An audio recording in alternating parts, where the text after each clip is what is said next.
बहुत ही प्रेरणादायक कहानी है जिसे यदि आप इसे समझते हैं तो जीवन में बड़े से बड़ा कार्य कर सकते हैं और फिर सफलता आपसे कभी दूर नहीं भागेगी।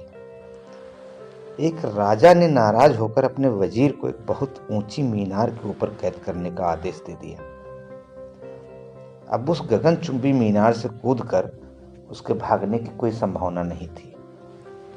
उस वजीर को जब मीनार की तरफ ले जाया जा रहा था तो वो जरा भी चिंतित और दुखी नहीं था। उसकी पत्नी ने रोते हुए उससे पूछा कि वह प्रसन्न क्यों है।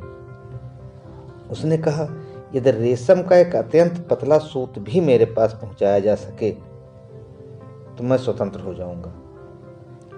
उसकी पत्नी आगे की सारी बात समझ गई, लेकिन उस ऊंची मीनार पर रेशम का पतला सूत पहुंचाने का उसे कोई उपाय समझ में नहीं आ रहा था। तब उसे एक वृद्ध व्यक्ति मिला और उसने कहा, भृंग नाम के कीड़े को लेकर आओ। पत्नी ने कहा कि पति के आजादी और कीड़े का क्या संबंध। वृद्ध ने कहा, दिमाग मत लगाओ, जितना कहा है उतना करो। पत्नी जंगल से कीड़े को ढूंढ लाई। फिर वृद्ध ने कहा कि रात्रि में कीड़े के मूंछ पर एक बूंद शहद लगाकर इसके पैर में रेशम के धागे को बांध दो और फिर मीनार पर मुंह चोटी की ओर करके छोड़ दो। वजीर की पत्नी ने उस रात्रि को यही किया। वह कीड़ा सामने शहद की गंध पाकर उसे पाने के लोभ में मीनार के ऊपर पहुंच गया। उसके पैर में बंधा रेशम का धागा भी ऊपर पहुंच गया।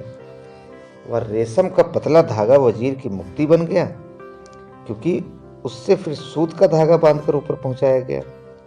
सूत के धागे से डोरी पहुंच गई और फिर डोरी से मोटा रस्सा पहुंच गया। अंत में वह वजीर उस रस्से की मदद से नीचे उतरकर कैद के बाहर हो गया। अंधकार से भरी रात्रि में प्रकाश की एक किरण का होना भी सौभाग्य है, क्योंकि जो उसका अनुसरण करते हैं वे प्रकाश के स्रोत तक पहुंच जाते हैं। मनुष्य के भीतर जो जीवन है वह अमृत की किरण है। इस कहानी से ये शिक्षा मिलती है कि आपके पास जो है उससे बहुत कुछ हासिल किया जा सकता है। आप सोचिए और पाएंगे कि एक छोटी सी युक्ति या आइडिया आपका जीवन बदल सकता है। आप ये न सोचें कि आप मुसीबत में हैं, आप ये सोचें इसका समाधान क्या हो सकता है। जैसा कि वजीर ने निश्चिंत होकर सोचा। वीडियो यदि अच्छी लगी हो और चैनल को सब्सक्राइब न किए हो तो चैनल को सब्सक्राइब करें और कमेंट करें कि कहानी कैसी लगी। मिलते हैं ऐसे ही किसी इंटरेस्टिंग वीडियो में।